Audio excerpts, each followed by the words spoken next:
রাজ্যে বিধানসভা উপনির্বাচনে দাগ কাটতে না পারলেও পূর্ব মেদিনীপুরে বিজেপির দাপট অব্যাহত। মহিষাদল ঝাউপাথরা সমবায় সমিতি নির্বাচনে জয় পেল বিজেপি। মোট 52টি আসনের নির্বাচনে 36টি আসন বিজেপির অনুকূলে যায়। শাসক তৃণমূল কংগ্রেস পায় 16টি আসন। টাই হয়েছিল একটি আসন, সেইটাই আসনেও জয় পায় বিজেপি। এই সমবায় সমিতিতে দীর্ঘদিন ক্ষমতায় ছিল শাসক দল তৃণমূল। সমবায় সমিতি যে বিধানসভায়, সেই বিধানসভা শাসক দলের। গ্রাম পঞ্চায়েতও শাসক দলের।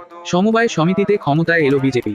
ফলাফল সামনে আসতে জয়ের আনন্দে মেতে উঠেন বিজেপির কর্মী সমর্থকেরা। আমাদের বিজেপির পক্ষ থেকে আমাকে কনভেনার করা হয়েছিল এবং এটা হচ্ছে যে বিজেপির আমাদের এই ঝাউপাথরা তৃণমূল যেভাবে ব্যাপক দুর্নীতি করেছে, সেই দুর্নীতির বিরুদ্ধে আমাদের হচ্ছে যে এই জয়টা আমরা সাফল্য পেয়েছি।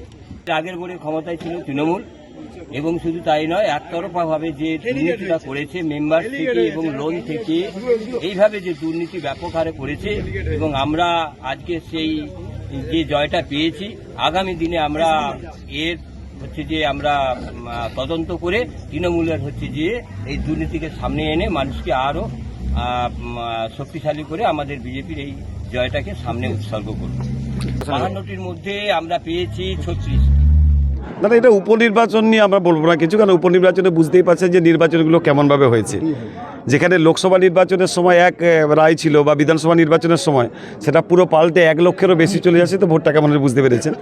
আর মেদিনীপুরে সমবায়ের যে জেতার ধারা, এটা নন্দীগ্রাম থেকে শুরু হয়েছে, আর তার প্রভাব আমরা আজকে এই ঝাউপাথরা সমবায় সমিতিতে ফেললাম।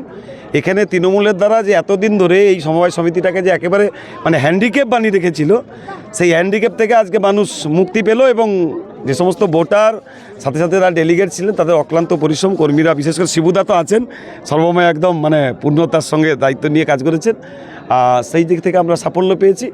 তবে এখন থেকে মানুষকে আশ্বস্ত করতে পারি যে ভারতীয় জনতা পার্টির দখলে যেহেতু সমবায় সমিতি, অবশ্যই সমবায় সমিতির যে পূর্ণ কাজ, যেটা প্রকৃত তার যে কাজ, গরিব প্রান্তিক কৃষকদের স্বার্থে যে কাজকর্ম করা, তাদের উপকারে কাজে লাগা এবং সঠিক পরিষেবা দেওয়া, সেগুলো মানুষ যথাযথ পাবে। আর টিএমসির অনেক হুমকি চুমকি ছিল, অনেক খাওয়ানো দাওয়ানো অনেক কিছু হয়েছে, কিন্তু এই বেলাবেলি তার ফল হয়েছে। এই 16টা রেজাল্ট হাতে নিয়ে পোস্টার প্ল্যাকার্ড খুলে নিয়ে বেলাবেলি বাড়ি চলে যেতে, এটাই হয়। বিশ্বনাথ ব্যানার্জি, জেলার সহসভাপতি। দেখুন, ওরা কি বলছে না বলছে সেটা জেনে লাভ নেই। দীর্ঘদিনই সমবায়ে ভোট হয়েছিল না, দীর্ঘদিন এই প্রথম ভোট হয়েছে। আর সমবায় তো সাধারণত মেম্বারশিপের উপরই হয়, এটা সবসময়ই আলোচনা সাপেক্ষে এরা করতো। এবারেই হঠাৎ করে ভোট ডিক্লেয়ার করেছে, এবারে মেম্বারশিপ অনুযায়ী ভোট হয়েছে, তাতে কেউ হারবে কেউ জিতবে। কিন্তু বিজেপি যা কিছু বলে সবই মিথ্যে বলে এবং মানুষকে ধোকা দেয়। এরা তো অনেক কিছুই বললো, এবারে উপনির্বাচনে তো অনেক কিছু বলেছে। আজকে 6টা আসনে 6টাতেই হেরেছে। তবে এটা সমবায় কেন ভোট এটা খারাপ হলো, কী মেম্বারশিপের কী হয়েছে, সেগুলো আমরা নিশ্চিত পর্যালোচনা করে দেখব। এখন আমার কাছে সঠিক এখনও রিপোর্ট আসেনি। তো আগামী দিনে নিশ্চিত আরও যাতে ভালো করে করা যায়, সমবায়টা যাতে ঠিকভাবে পরিচালনা করা যায়, সেটা আমরা নিশ্চিত লক্ষ্য করব। যারা দায়িত্ব পেয়েছে তারা কাজ করুক, ভালো করে কাজ করুক।